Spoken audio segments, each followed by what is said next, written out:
What's up guys, I'm Phoenix Master 1 and welcome back for some more Fire Emblem Heroes, and this is gonna be a review of the Desert Mercancries Banner, the units which come with that banner and the refines which you got in this update 3.11, and I'm gonna be going over these units and these refines, and I'm gonna be sharing my thoughts and opinions with you guys, and you guys can do the same in the comments. So let's have a chill discussion right there, and you can find the timestamps on your screen right now, and let me know if you like this new layout, the format of these units. Let me know in the comments. This is actually made by ShailorMercury, and no, it's actually pronounced like that. I know how to pronounce Sailor, but yeah, I'm gonna be linking his Reddit and also his Twitter in the description down below. So big thank you to him for this layout. It's absolutely amazing and it's really organized. So yeah, I hope you guys do like it. So the first unit we have is Garrick. Really anticipated unit actually in FEH. Amazing character. So he has got 37 base attack, 36 base speed, so it's really good offensively, and he also has workable defense at 30. Another strength of Garrick is that his HP is really high at 47, so you can make use of sudden panic, infantry pulse, and stuff like that. And because he doesn't have a preferred weapon, if you have any kind of refinable weapon, fire packs cannot be refined, you will get more HP. So in that case, sudden panic and infantry pulse have more chances of triggering, so that's really good. He can be compared to someone like Hilda, I guess, who's quite recent. Hilda does have a preferred weapon and is able to outperform Garrick offensively, but doesn't really have as much defense as Garrick. However, Garrick does have a super bane in defense, so if you get minus defense IV, then he's just going to be at 26 defense. It's not going to be much. So he definitely got two very powerful offensive axe units in these few months, and his base kit is absolutely filled with premium fodder, darting blow 4, sudden panic, infantry pulse. So sudden panic is really good, especially on someone like Bradle Fjorm, where you could use her in Ether Raid's offense, you know, use her to shut down the dancers, and also use sudden panic to support your team and just panic the enemy. So for units like those who really like to stack up HP, sudden panic is a really good support option. Infantry pulse, you could get this from Marissa, so it's not really all that premium, but still, with his high HP and with sudden panic, it's a really good option on him. Fire Sweep Axe is finally in the game, but unfortunately it's gonna be on a 5-star locked unit. Hopefully we could get some kind of 4-star unit eventually who has this weapon, because many axe units do require this weapon. And it's definitely going to be increasing their options and viability. So Garrick overall is a really strong axe unit. He does have a super boon in resistance, but most of the time he's going to be functional as an offensive unit, because if you want to use him defensively, there are other axe options actually. And next unit we have is Duo Ephraim with Lyon, of course. So we did see his stats actually briefly in the trailer. So 39 base attack with a super boon and attack, of course. That's like a tradition. If a unit has got high attack, it's a really safe bet that they're probably going to be having super boon and attack. So he has that, and he completely outclasses the regular version of Ephraim. And this Ephraim is actually before the events of Sacred Stones. Even the artist did tell us that on Twitter, I think yesterday, which kind of makes sense why Ephraim's physique is a bit thin. And he also has Dragon Leaf, so that's that. Dragon Leaf is a really good weapon actually. Not only it has got dual effectiveness on cavalry and armored units, it also gives them free follow-up attacks if he has got more attack than the enemy. And with that sky high attack, he's likely going to be having more attack than the enemy, so it's easy follow-ups for him. And he also has very high defense, and he comes with Heavy Blade 4, which is a new skill. Heavy Blade 4 is actually really good, because it's able to give him true damage on top of his insane attack. So yeah, that's really powerful. And then he's got lull attack defense, you know, just in case the enemy has got any kind of attack buff, he could neutralize that and trigger his condition from his Dragon Leaf to make a follow-up attack. So it's really synergetic with his weapon and goes really well with him, because his slot B is rather open, so this is a pretty good skill. His slot C is auto attack wave, once again just to increase his attack. And using his duo skill, you're able to provide +1 movement to your infantry and armored allies. We saw this in the trailer. Erica and Tana didn't really get the movement buff, so it's only +1 movement compared to Halloween Hector, who would give 20 damage. So I don't think it's as powerful as Hector actually, because this is really specifically useful for Gale Force teams in Ether Raid's offense. And that too, like, you cannot use cavalry units or flying units because they're not really going to be getting the movement buff from him. So it's mainly there to like boost up like infantry types of Gale Force teams with Navarre, Raven, you know, stuff like that. Those kinds of units, Valuria actually even. So he's gonna be really potent there. But Gale Force itself is a really risky strategy. I used to use it very early on when Ether Raids just came out. And it's really dependent on the stats of the enemy. You have to make calculations if you're going to be triggering your heavy blades, your flashing blades, and really just think a step ahead if you're going to be triggering your Wings of Mercy with your Dancer or your other Gale Force units, stuff like that. So it's a really complex and really risky strategy to do in Ether Raid's offense. There are definitely easier strategies in Ether Raid's offense, which are just more consistent as well and not really as risky. So that's his main usage, I guess. And even in in-game content, you could use him to boost the movement of your units. So that can be useful, I guess, in high pressure situations in something like an Abyssal map. So like it's an Arian effect duo skill, but it cannot be given to flying or cavalry units, which really have good mobility as it is. So that's a bit of a shame, I guess. But it's also to balance it at the end of the day. Ephraim himself can function as a Gale Force unit because he does have Heavy Blade on his slot A. You could actually downgrade this to Heavy Blade 3 if you don't really want the true damage, because sometimes like you might be just one-shotting the enemy unit and not really getting the Gale Force. That's a problem which a lot of units could have if you have just a lot of attack power on them. So you could have like Heavy Blade on his slot A and have Quick Compel, so that way Gale Force becomes a 4-turn cooldown special and then you could trigger it in 2 hits. So that's definitely an option for him. And that's a really good build option. He does have Super Boon and Resistance, but for tanking purposes, there are definitely other like Lance units. He's mainly there for offenses. And next up we have Euwon, and he's brother of Tethys. He's actually a Gen 4 trainee mage, kind of similar to Norn in that trainee status. So he's able to have 166 BST, which is insane. He has got very high 37 base attack with a Super Boon and attack, of course. You need not doubt that anytime. And Super Boon and defense and resistance as well. So Super Boon and resistance is really good for his sabotage skill.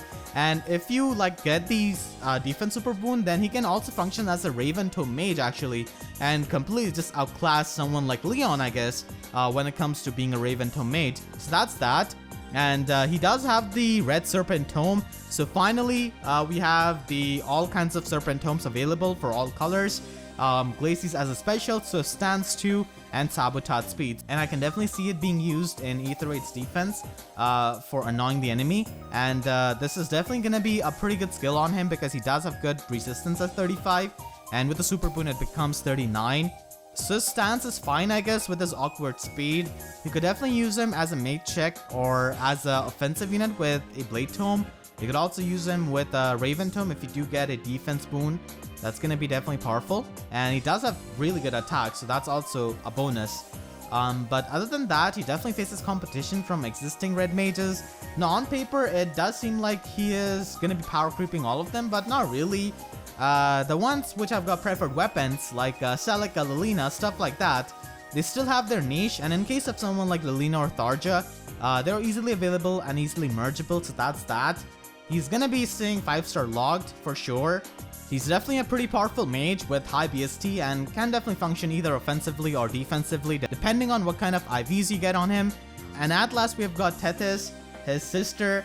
And I'm a big fan of Tethys, man. And honestly, as a kid, when I used to play Sacred Stones, I used to have a crush on her. So I'm really happy that she's finally in the game. And she's definitely looking like the demotion candidate with that 27 base attack with a Super Bane. Why? Why do you need a Super Bane on a 27 base attack? I really don't know. Super Bane in HP as well. She does have a Super Boon in defense. So that's that. Nothing really too special about her base stats here. She does have good resistance and good speed, so that's actually decent.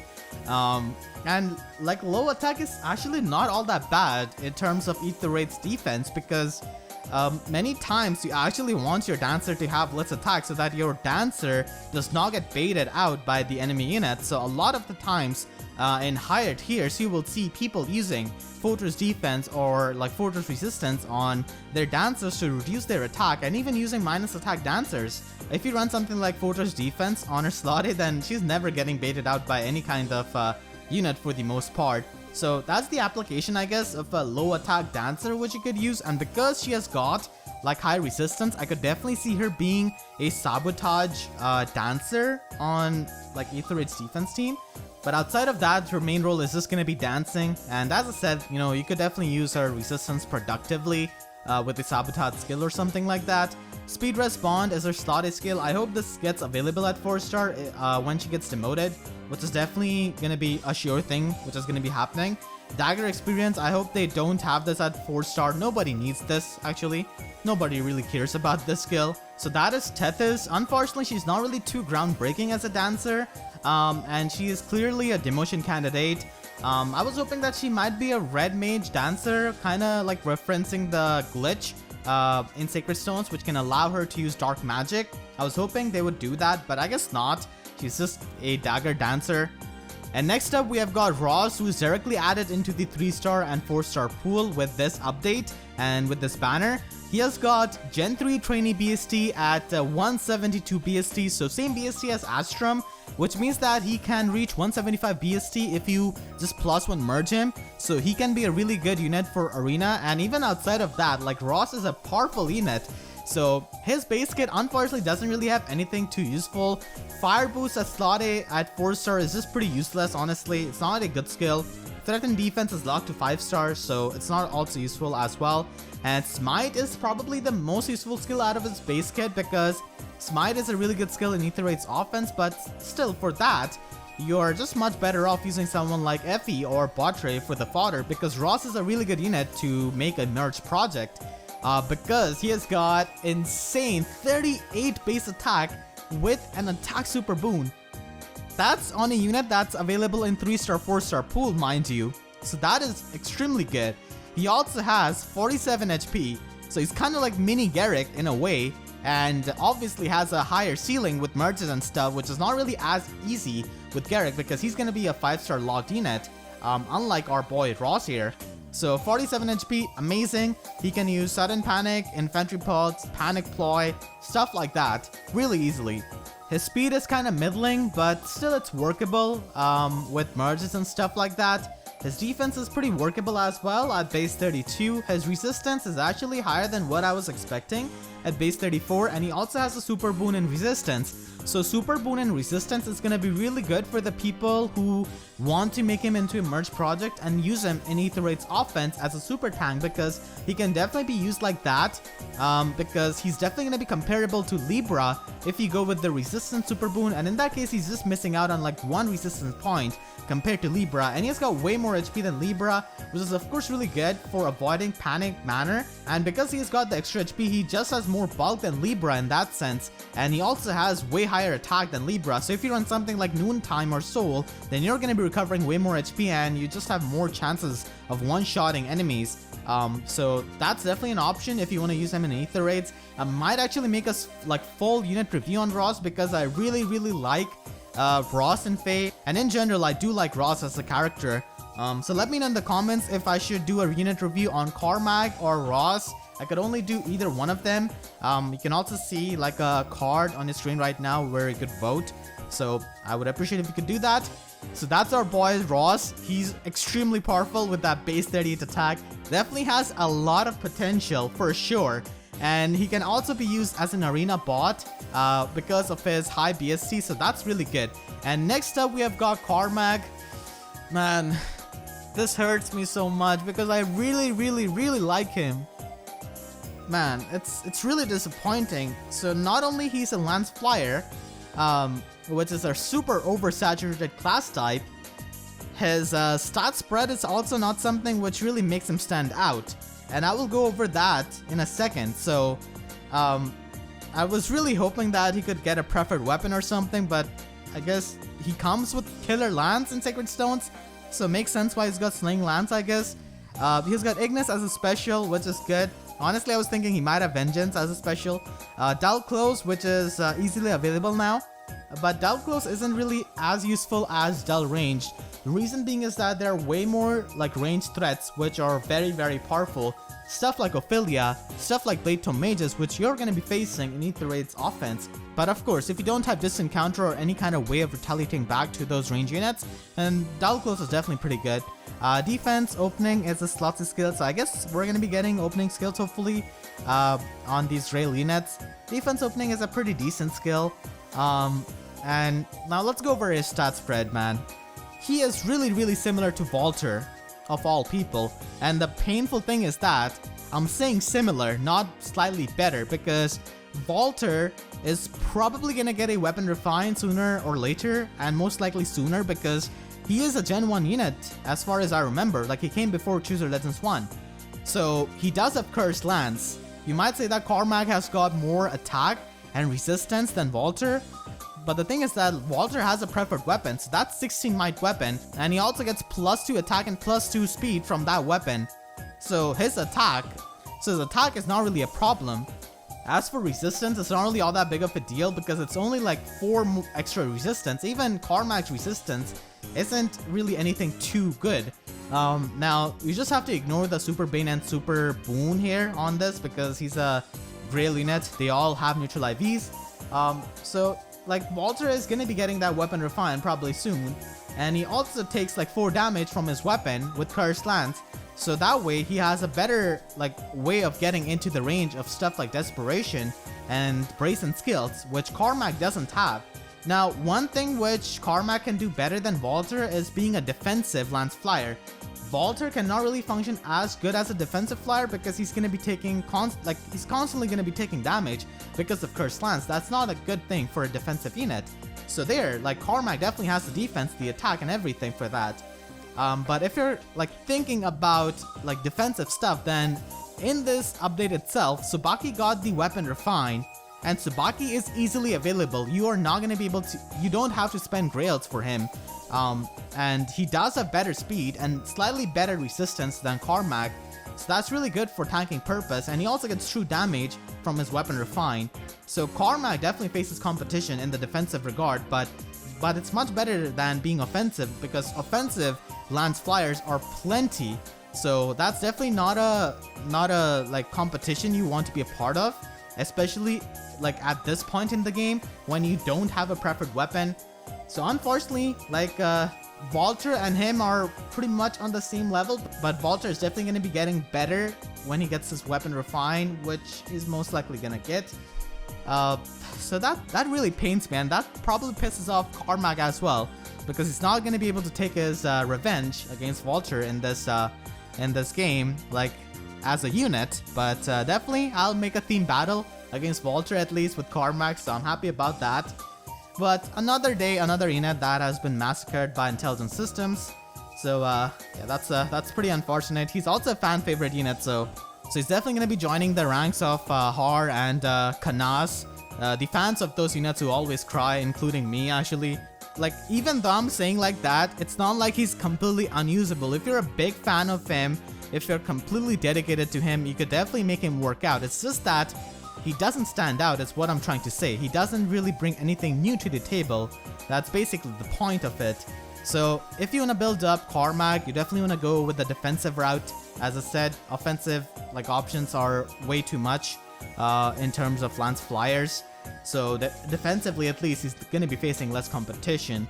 He has got 167 BST, which means that if you get +1 merge on him, he reaches 170 BST, so you don't really have to use blue dual flying on him for him to reach that BST, so you could definitely make him into an arena score bot. So that's Cormag. He's not really bad, not even close. He's definitely usable, but this is disappointing actually, because many people, including me, have been looking forward to him in FEH. It's kind of disheartening when things like this can happen to such like insanely fan favorite characters like Cormag, Har. So yeah, like giving him some kind of preferred weapon would have definitely helped him, but right now in FEH he's kind of rigged to lose to Walter as he gets like his Weapon Refine when the time comes. And now let's move on to the Weapon Refines that we have got in this update. So, the first Weapon Refine we have is Athena's. It is Concealed Blade, and it basically has Desperation with Vodao effect. And that sounds really boring, but it's actually really good. because her slot B is open, which means that she can run something like Wrath from Astrum, which is easily available now. She could also run Null Counter Disrupt or a lull skill actually, so all of those are like viable option on her slot B. And if you have some premium fodder, then you could definitely use something like Flashing Blade 4 on her slot A, have Wrath, and then also have the bow out damage from her blade to just stack up all kinds of true damage, so that can be done. So Athena definitely improves because of this, because freeing up your slot B definitely opens up to a lot of really good options like Wrath, Special Spiral, lull skills as I said before. So it's a bit boring, but definitely practical for Athena. But still, the competition when it comes to being sword infantry is absolutely absurd. Still, like, nonetheless, this helps Athena a bit, at least, than before. The next unit we have is Tsubaki. So I do like Tsubaki quite a lot. And Golden Naginata is a really good weapon refined.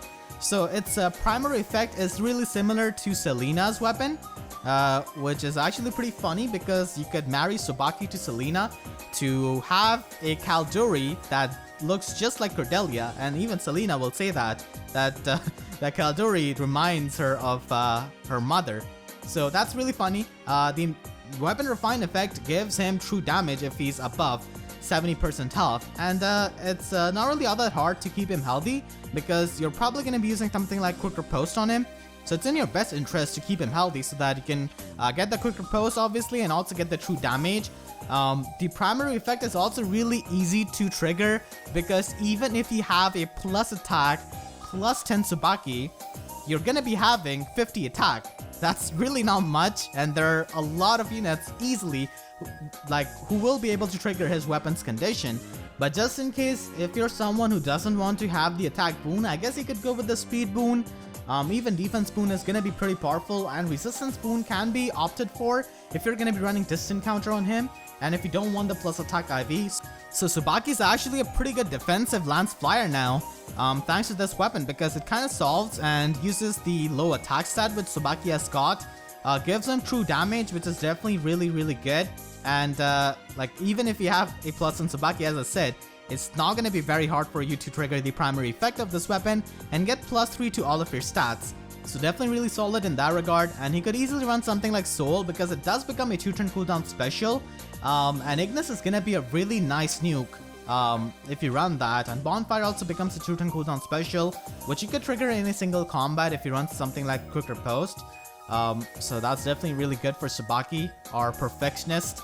And next up we have got Female Kana with Sun Dragonstone. I hope male Kana can get Moon Dragonstone, and I hope they didn't just exclude male Kana because he's a free unit. But yeah, this weapon does have a lot of text, but basically the primary condition of this weapon requires to fulfill either of the two conditions. So if the enemy attacks you in the enemy phase, you're going to be able to get +4 to all of your stats, or if the enemy does not have a rally or a hone skill active on them, then you also get the +4 to all of your stats. So that's not really too hard to trigger if you build her for enemy phase. And the weapon refine of this gives her lull attack speed. So lull attack speed is definitely pretty good because it means that she's not going to be taking too much damage from the units who have got attack buff, because she can neutralize that. And she could like prevent doubles if she is able to neutralize the speed buff, because she does have workable speed definitely. But at the end of the day, like, Faye is an easily mergeable green dragon, and Kana is really hard to get by and get the merges of because she's a 5-star log unit. But still, this is a really cool weapon which can give her +4 to all of her stats in the enemy phase, and also inflict like in combat debuff and neutralize attack and speed buffs on the foe. So pretty good stuff for Kana. Overall, we do have some pretty good weapon refines here. The next unit and the last unit we have here from this batch is our boy Gordin. So he's got Renowned Bow. That's a 9 might brave weapon, and its weapon refine is kind of similar to Tharja's Hex in the sense that it provides the in combat debuff within 2 spaces. So instead of attack and speed debuff, this is attack and defense. So Gordin can definitely stack this up with visible debuffs like chill defense, or he can himself run something like defense smoke and pretty much get like 11 extra damage with the help of this skill and defense smoke. So this is definitely pretty useful for him. However, Gordin definitely faces competition from Klein, who's also easily available at 3-star, 4-star. And both of them do have the same base attack at base 31. But Klein can quad attack because of his speed, because it's actually usable, and after merges and stuff like that with investment, you can definitely make him into a quad archer because he actually receives like -2 speed penalty from his brave bow instead of -5 like renowned bow. And chill defense is his weapon refine, so he can definitely provide support to his other allies. Gordin can as well if he's just like one space behind them. So like in terms of support with debuffs, Klein definitely has the edge, and even with quad attacks. However, Gordin can himself get more damage because of this weapon refine, because many times it doesn't really mean that chill defense is going to be active on the foe which Klein is currently attacking. It could be like on some other enemy who has got even higher defense, but Gordin is able to get more damage because of this right off the bat. And Gordin can also stack up this in-combat debuff with visible debuffs like attack smoke and defense smoke, as I mentioned before, which Klein cannot really do. So both of them have got their own niches. It's up to you which one you want to pick. Do you want the quad archer who can provide the chill defense support, like global support, or do you want to have Gordin who can do more damage right off the bat and can stack up visible and in-combat debuff on the enemy? So it's definitely up to you. These are really good options which free-to-play players do have available in 3-star, 4-star pool. And of course, Brave Bow Archers are really amazing nukes because they don't really have any kind of weapon triangle disadvantage as long as they're not facing Raven Tomes, of course. And they're like, these Brave Bow Archers are really useful for clearing up a lot of the in-game content with like 3 dancers and stuff like that. So that's all of the weapon refine and units from this update, and we also have some ether rates changes where you could upgrade your bolt tower to level 5, which is a big thing for me because I use it a lot with my Vantage strategies. So getting 30 damage on turn 3 is going to be absolutely amazing, and I was wondering actually when this would happen because healing tower actually got level 5 before it. So now they are at equal level, which is pretty good. And you could also place like 6 defensive structures on your defense layout now, compared to the 5 you could have before. So those are the ether rates changes we had, and we also got new music in Music Hall, so that's also pretty hype. One of them is the monastery theme from 3 Houses, so it's a really chill music. And that's pretty much it for this update. I hope you guys enjoyed this review, and if you did, then please be sure to leave a like. It is gonna be helping me tremendously, and share this video with your friends. And if you haven't already, then make sure to subscribe for more Fire Emblem Heroes content and also 3 Houses content. I'm gonna be starting my 2nd route this week, so look forward to that. And please be sure to hit the notification bell and click on all so that you can always get the updates to my videos whenever I upload. Because expecting YouTube sub boxes to work is like expecting any kind of high attack unit to not have an attack super boon in this day and age. So with that being said, I'll see you guys next time. Thank you so much for watching and have a great day.